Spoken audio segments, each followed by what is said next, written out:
40절까지 말씀입니다.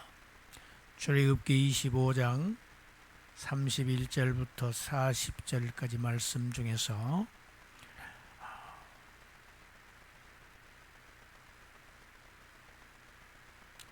34절까지는 제가 봉독하고 35절부터는 합독합니다. 너는 순금으로 등잔대를 쳐 만들되 그 밑판과 줄기와 잔과 꽃받침과 꽃을 한 덩이로 연결하고 가지 6을 등잔대 곁에서 나오게 하되 다른 3가지는 이쪽으로 나오고 다른 3가지는 저쪽으로 나오게 하며 이쪽 가지에 살구꽃 형상의 잔 셋과 꽃받침과 꽃이 있게 하고 저쪽 가지에도 살구꽃 형상의 잔 셋과 꽃받침과 꽃이 있게 하여 등잔대에서 나온 가지 6을 같게 할지며 등잔대 줄기에는 살구꽃 형상의 잔넷과 꽃받침과 꽃이 있게 하고 35절입니다.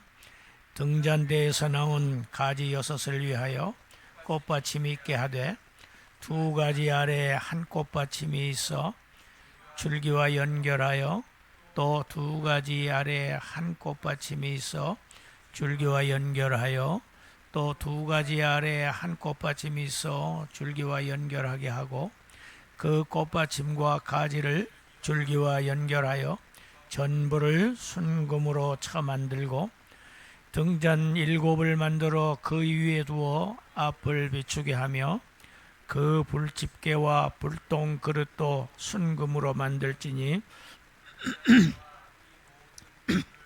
순금 1달란트로 만들되 너는 삼과 이 산에서 내게 보인 양식대로 할지니라.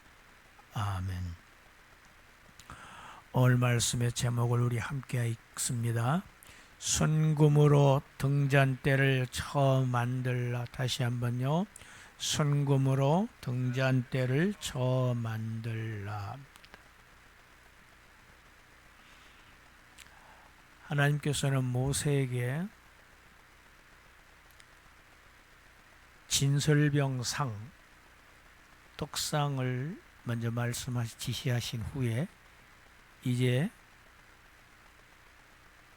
성막의 왼쪽에 있는 순금으로 등잔대를 쳐 만들라 이렇게 지시하십니다. 그리고 그 구체적인 방법이 31절부터 36절까지가 그 방법을 아주 매우 구체적으로 자세하게 설명을 해 주십니다.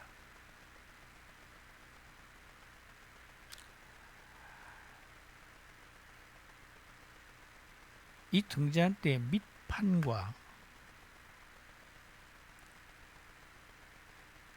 줄기와 잔과 꽃받침과 꽃을 다 한 덩이로 연결하라 이렇게 명하십니다.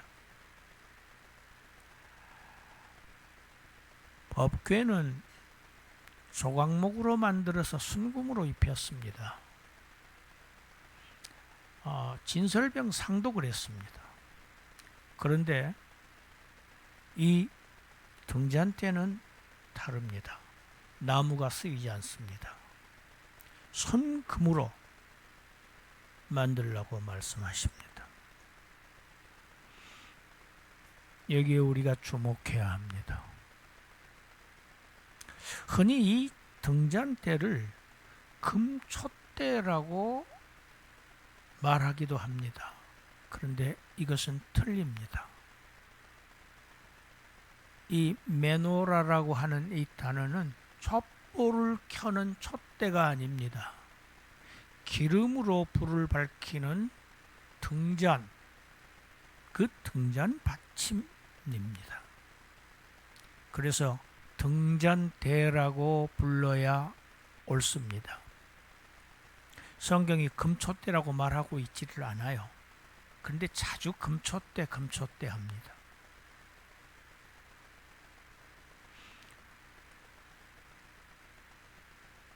이 금으로 만든 이 등잔대는 레위기 24장 2절에서 보면은 순전한 감람나무 기름으로 등잔불을 켜두라고 하십니다. 감람나무와 기름, 우리가 쉽게 얘기하는 올리브유입니다. 아주 순전한, 다른 것이 섞이지 않는. 올리브유도 가격이 다르더라고요. 무슨 아주 특별한 올리브유는 가격이 더 비싸더라고요. 여기 사용되는 이 기름은 순전한 기름이어야 합니다. 이 등잔대는 그림에서 보는 것처럼 가운데 기둥이 있지요. 그리고 양쪽에 각 3개씩의 가지, 합해서 가지가 6입니다. 그리고 가운데 기둥 끝, 그래서 전체가 7등잔이 됩니다. 맨 위에 등잔이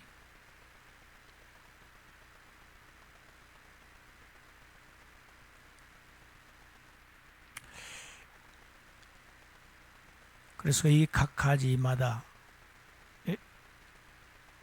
꽃받침과 꽃과 잔으로 장식하라고 이렇게 명하십니다. 하나님께서 왜 등잔을 만들려고 지시하셨을까? 등잔을 왜 만듭니까?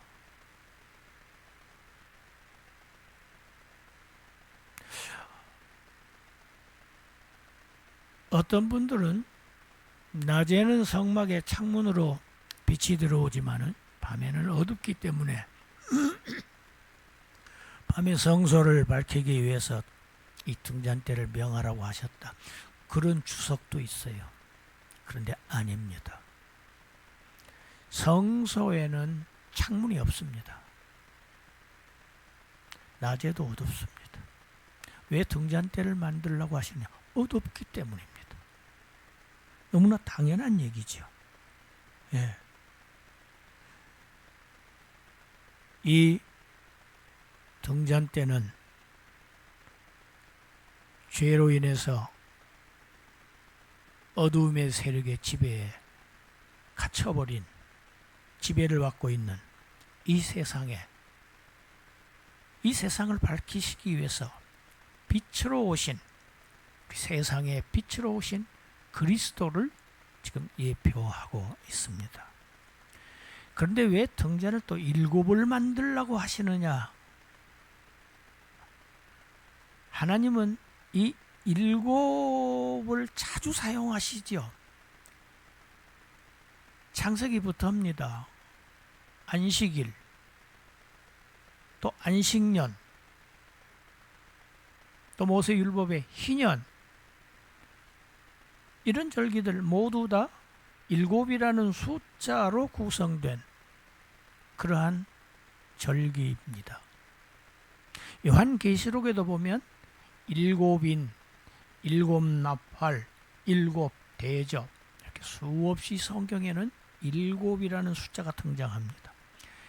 성경에 나오는 7은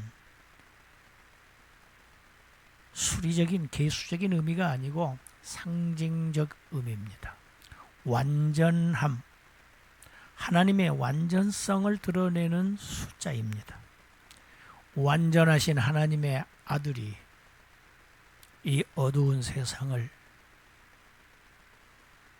고치시기 위해서 이 세상에 오셨다는 것을 지금 보여주고 있습니다. 이 어두운 세상에 빛이 오실 것을 일찍이 예수님 오시기 700수십 년 전에 예언한 선지자가 있습니다. 이사야 선지자입니다. 우리 이사야서 9장 1절 2절 우리 같이 읽어봅니다. 전에 고통받던 자들에게는 흑암이 없으리로다. 옛적에는 여호와께서 스볼론 땅과 납달리 땅이 멸시를 당하게 하셨더니 후에는 해변길과 요단 저쪽 이방의 갈릴리를 영화롭게 하셨느니라. 2절 흑암에 행하던 백성이 큰 빛을 보고 사망의 그늘진 땅에 거주하던 자에게 빛이 비치도다. 흑암 가운데 행하던 백성에게 들이 큰 빛을 보게 될 것. 그리고 이 사망으로 드리워진 죽음이 왕노릇하고 있는 그 속에 그 밑에서 죽음 아래서 신음하고 있는 그들에게 빛이 비칠 것을 이사야 선지자를 통해서 이미 하나님께서는 약속하셨습니다. 이사야 42장 6절 7절도 우리 읽어봅시다. 나 여호와가 의로 너를 불렀은즉 내가 내 손을 잡아 너를 보호하며 너를 세워 백성의 언약과 이방의 빛이 되게 하리니 내가 눈먼 자의 눈을 밝히며 갇힌 자를 감옥에서 이끌어내며 흑암에서 앉은 자를 감방에서 나오게 하리라. 하나님의 백성들의 새 언약 되게 하시고 이방의 빛이 되게 하셔서 어두움에 있는 자들은 다 눈이 먼 자들입니다. 어두움 아래서는 아무것도 보이지가 않아요. 예. 그 눈먼 자들의 눈을 밝히심. 갇힌 자, 어둠의 세력에 갇힌 자를 거기서 이끌어내시고 흑암에 앉은 자를 그 감방에서 나오게 하실 우리 메시아 예수 그리스도를 지금 이사야 선지자가 예언했습니다. 이사야 선지자가 일찍이 예언했던 그 빛이 오셨습니다.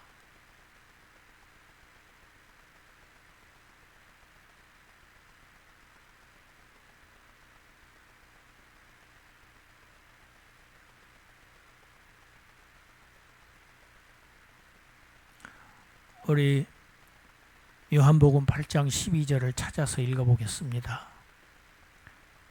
요한복음 8장 12절 성경을 찾아서 읽어봅니다.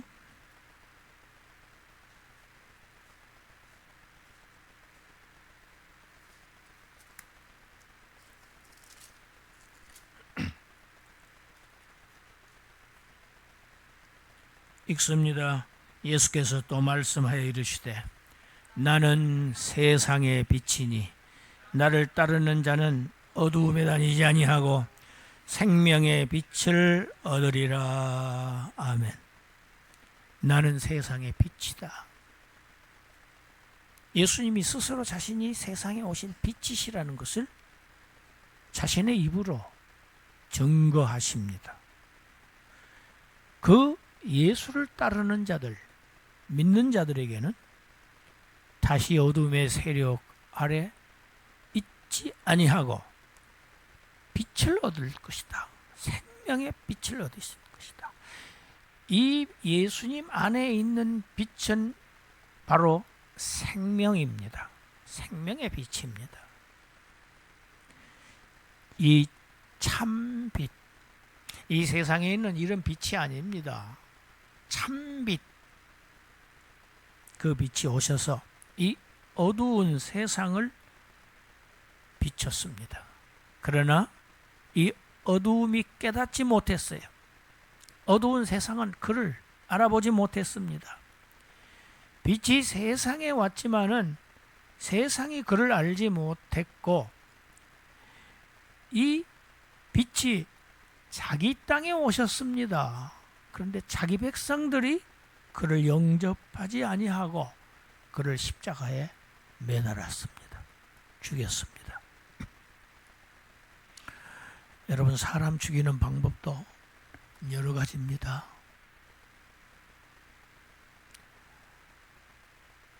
사형의 방법도 여러 가지예요. 그런데 생각해 보세요. 못을 박아서 죽이는 것보다 더 잔인한 방법이 있을까요? 인간이 할 수 있는 가장 잔인한 방법으로, 죽일 수 있는 방법 중에서 최악의 방법으로 죄 없으신 빛으로 오신 주님을 자기 백성들이 죽였어요. 자기 백성들이 영접하지 않은 것은 물론이려니와 그들의 손으로 그를 못 박았습니다. 이 등잔 때는 모두 합해서 순금 1달란트로 만들라고 지시하셨습니다. 순금 1달란트는, 이 달란트가 성경에 한 3가지 정도의 의미로 쓰입니다. 첫째는 무게를 다하는 그러한 하나의 계량 단위지요. 1달란트는 우리 키로로 환산하면 약 34kg 정도 됩니다. 이 등잔대가 34kg의 순금으로 만들어졌습니다. 또 이 달란트의 두 번째 의미는 이 비유적으로 하나님께서 자기 백성들에게 주시는 재능, 은사, 이런 용도로 쓰입니다. 화폐 단위로 또 쓰였습니다. 제가 이 1달란트 되는 이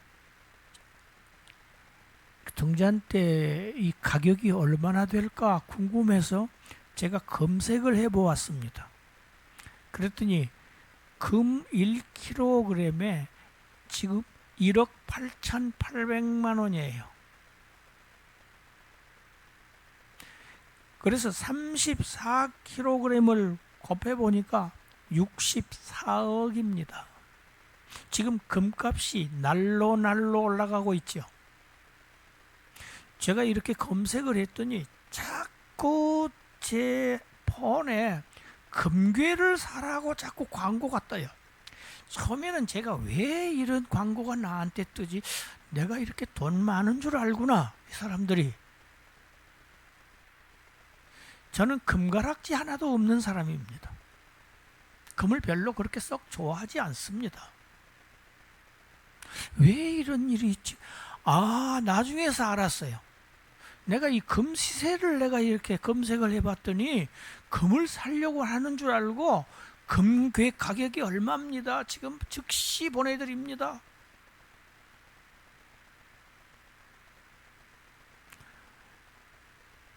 오늘 우리가 예배 시간에 주 예수보다 더 귀한 것은 없다는 찬송을 불렀습니다. 순금 귀한 겁니다.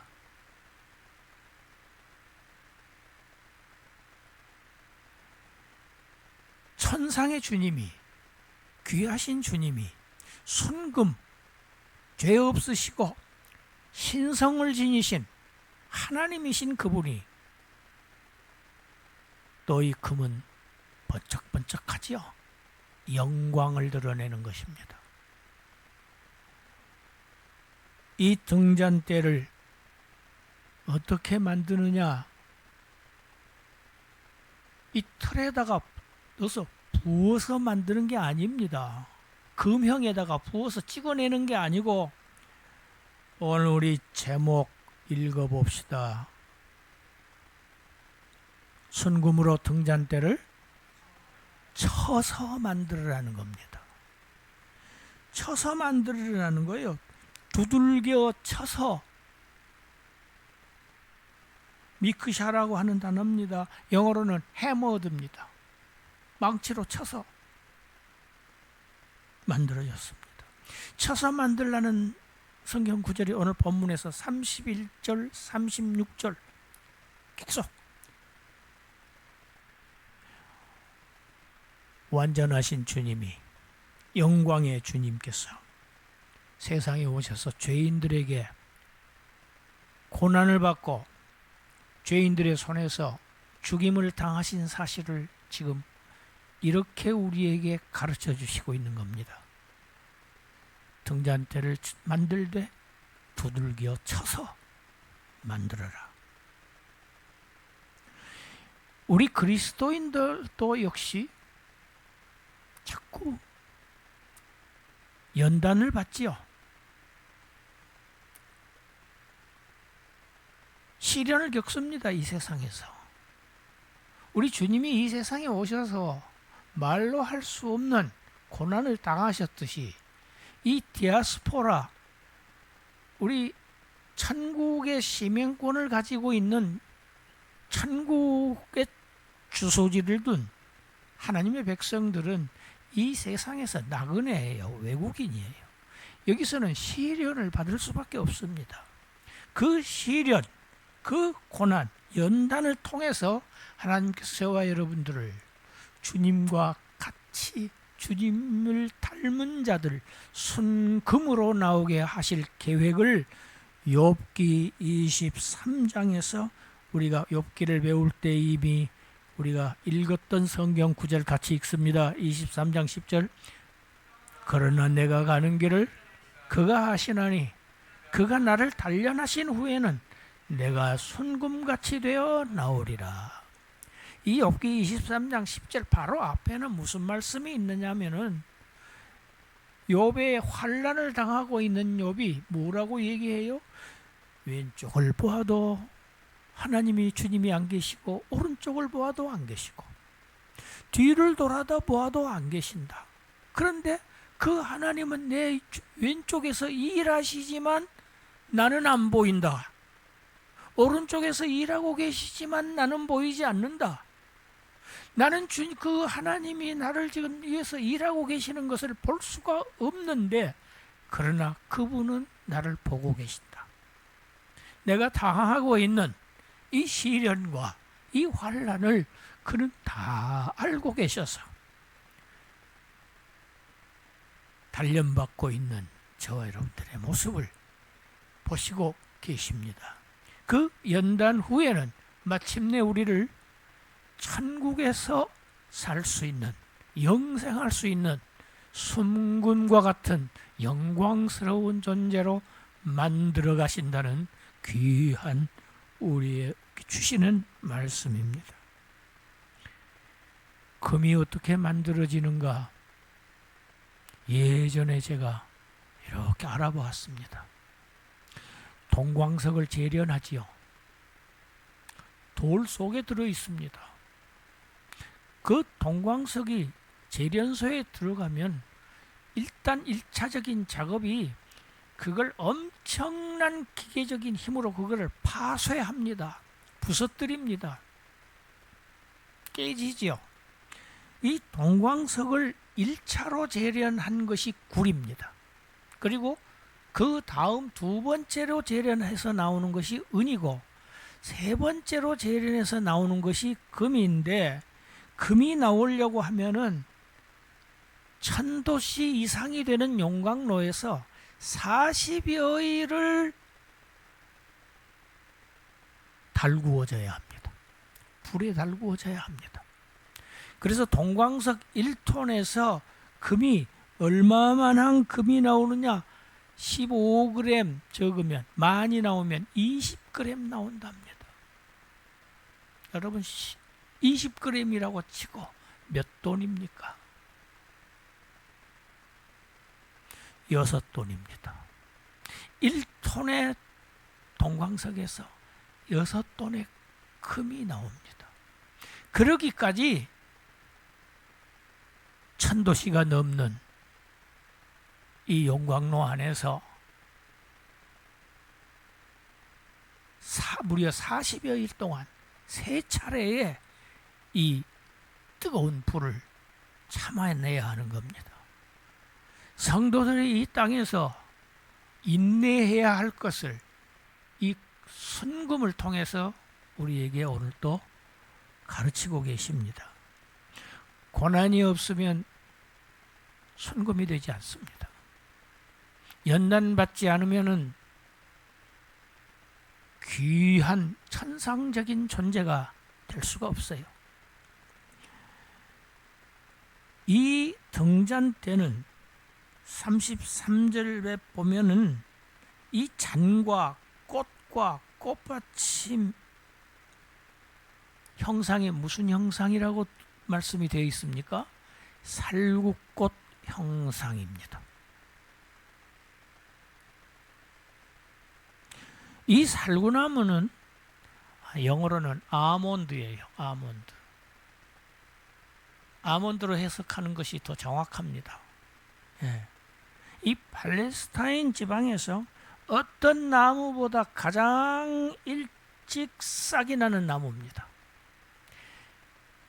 1월, 늦은 1월에 무려 꽃이 핍니다. 마치 우리나라의 매화와 같다고 할 수 있지요. 매화가 일찍 꽃이 피지요. 순이 나고. 이 살구꽃 형상으로 만들라고 하신 이 영적인 의미는 무엇이냐? 우리 민수기 17장 8절 읽어봅시다. 이튿날 모세가 증거의 장막에 들어가 본즉 레위 집을 위하여 낸 아론의 지팡이에 움이 돋고 순이 나고 꽃이 피어서 살구 열매가 열렸더라.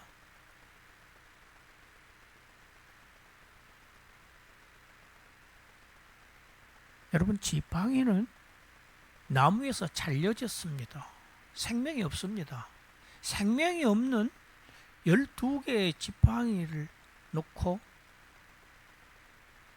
하나님께서 명하셔요.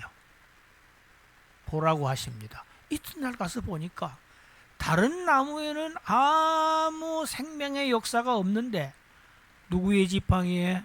제사장인 아론의 지팡이에는 움이 돋고 순이 나고 꽃이 피어서 살구 열매가 열린 것을 보게 하셨습니다. 예, 이것은 하나님의 생명의 역사로 자기 백성들의 죄를 지시고 하나님의 치심을, 하나님의 진노를 한 몸에 받으신 죽음을 당하신 예수 그리스도를 하나님의 능력으로 부활하게 하신 것을 지금 보여주는 것이 살구꽃 형상입니다. 아버지의 뜻을 이루기 위해서 십자가에 죽으셨습니다. 그러나 그 주님을 하나님께서는 살리셔서 어두움을 이기는 빛이 되게 하셨어요. 어두움을 이기는 것은 빛입니다. 빛은 반드시 어두움을 이깁니다. 어두움은 빛을 한 번도 이겨본 적이 없어요. 이건 역시 이사야 선지자가 이미 예언한 내용입니다. 이사야서 11장 1절 2절 우리 같이 읽습니다.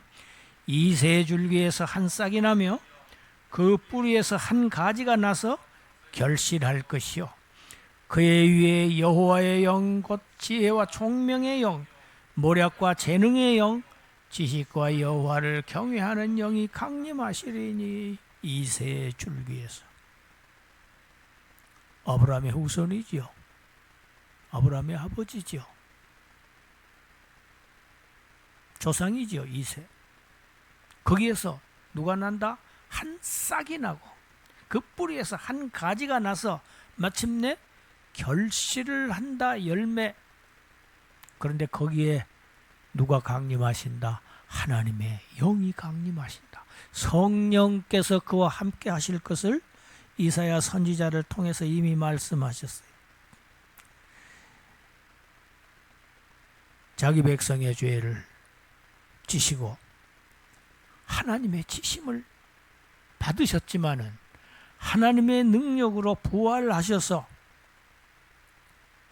37절에 보면은 등잔 7을 만들어 그 위에 두어서 앞을 비추게 하며 앞을 비추게 하라고 그러셨어요. 제사장들이 하나님을 섬길 수 있는 것은 앞을 비춰주기 때문에, 이 등잔불이 비춰주기 때문에 하나님을 섬길 수가 있는 거예요.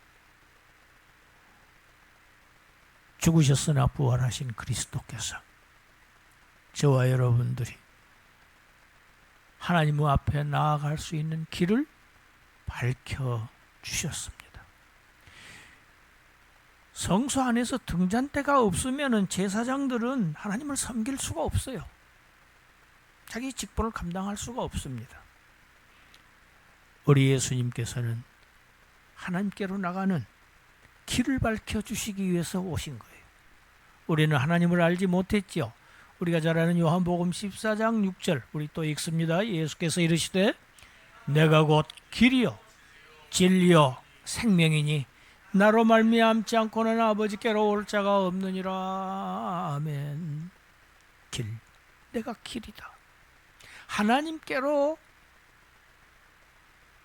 올라갈 수 있는 유일한 길, 유일한 진리, 그 안에 생명이 있었어. 생명을 얻는 길. 오늘 본문에서 반복되는 단어가 또 있습니다. 연결하여입니다. 31절에 보면은 한 덩이로 연결하여, 35절에는 줄기와 연결하여, 연결하게 하고, 연결하고, 연결하여. 하나님께서는 저와 여러분들을 참 빛이신 예수 그리스도에게 연합하게 하셨어요. 연결하셨어요. 그의 죽으심과 연합하게 하시고 그의 부활하심과 연합하게 하셔서 저와 여러분들을 빛의 자녀로 삼아서 이제는 우리로 하여금 어두운 세상을 밝히는 세상의 빛이 되게 하셨습니다. 우리 에베소서 5장 8절 말씀 같이 읽습니다. 너희가 전에는 어둠이더니 이제는 주 안에서 빛이라. 빛의 자녀들처럼 행하라. 빛의 자녀들을 삼아주셨어요. 고린도후서 4장 6절입니다. 어두운 데서 빛이 비치리라 말씀하셨던 그 하나님께서 예수 그리스도의 얼굴에 있는 하나님의 영광을 아는 빛을 우리 마음에 비추셨느니라. 아멘. 빛이 비치라. 하나님이 창조를 시작하실 때 하신 말씀입니다. 창세기 1장 3절이죠. 빛이 있으라. 단순한 이 빛이 아니죠. 태양빛이 아니죠. 태양이 있기 전입니다. 빛이 있으라. 이 빛은 바로 예수 그리스도. 왜? 캄캄한 흑암이 있었죠. 최초의 그 땅이 흑암이 깊음 위에 있었습니다. 이 암흑의 세상에 예수 그리스도를 보내주실 것을 지금 암시하고 있는 것이 태초에 창조를 시작할 때부터 하신 말씀, 빛이 비치라, 빛이 있으라 말씀하신 그 하나님께서 예수 그리스도 빛을 우리에게 비춰주셔서 하나님을 우리가 알 수 있도록 우리 마음에 빛을 비춰주셨다. 마태복음 5장 14절 16절 있습니다. 너희는 세상의 빛이라. 산 위에 있는 동네가 숨겨지지 못할 것이요 사람이 등불을 켜서 말 아래에 두지 아니하고 등경 위에 두나니 이러므로 집안 모든 사람에게 비치느니라. 이같이 너희 빛이 사람 앞에 비치게 하여 그들로 너희 착한 행실을 보고 하늘에 계신 너희 아버지께 영광을 돌리게 하라. 주님께서 내가 세상의 빛이라고 하셨어요. 그런데 믿음을 우리에게 허락하셔서 그를 믿게 하셔서 그와 연결하게 연합하게 하신 주님의 자녀들은 빛의 자녀들이 되어서 이제는 내가 세상의 빛이라고 하셨던 주님이 뭐라고 말씀하셨습니까? 산상수훈에서 너희가 세상의 빛이다. 등불을 켜서 저 밑에다가 감추어 두는 사람이 어디 있느냐? 책상 밑에다가 등불을 넣어두는 사람이 없지 않느냐? 등불은 높이 높은 곳에 올렸어. 등잔불은 높은 곳에 올리는 것이다. 그래서 모든 집안의 모든 사람들이, 집안에 있는 사람 누구나 다 비치게 하는 것이 빛의 사명이다. 너희의 빛이 사람들 앞에 비치게 하여서 하늘에 계신 너희 아버지께 영광을 돌리게 하라고 주님께서, 주님이 오셔서 최초에 하신 설교에서 이런 설교를 하셨어요. 참 빛 되신 예수 그리스도께서 저와 여러분들의 마음에 빛을 비추어 주셨습니다. 우리는 빛을 받은 사람들이에요. 빛의 자녀들입니다. 우리의 빛을 이 어두운 세상에 비추어서 하나님을 알게, 하나님을 믿게 해야 될 사명을 저와 여러분들에게 주셨습니다. 세상은 하나님을 모릅니다. 어둠 속에 갇혀 있기 때문입니다. 세상은 어두움입니다. 주님은 이제 교회를 통해서, 주님의 빛의 자녀들을 통해서 이 어두움을 밝히십니다. 빛의 자녀들로서 이 어두운 세상, 밝혀나가는 빛의 자녀들로서의 사명을 다 잘 감당하시는 저와 여러분이 되어서 손금처럼 반짝거리는 천상의 영광스러운 주인공들이 되시기를 주님의 이름으로 축원합니다. 기도합니다.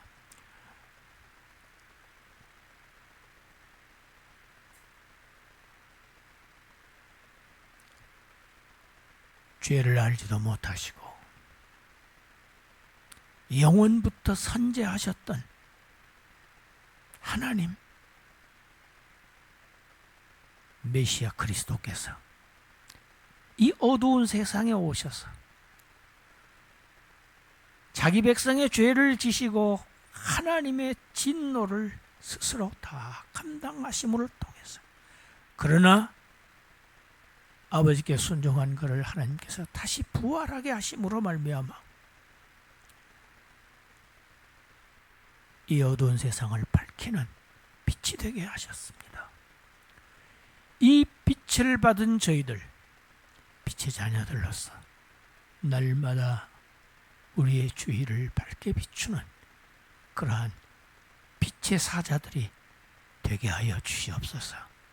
감사드리옵고 예수님 이름으로 기도드리옵나이다.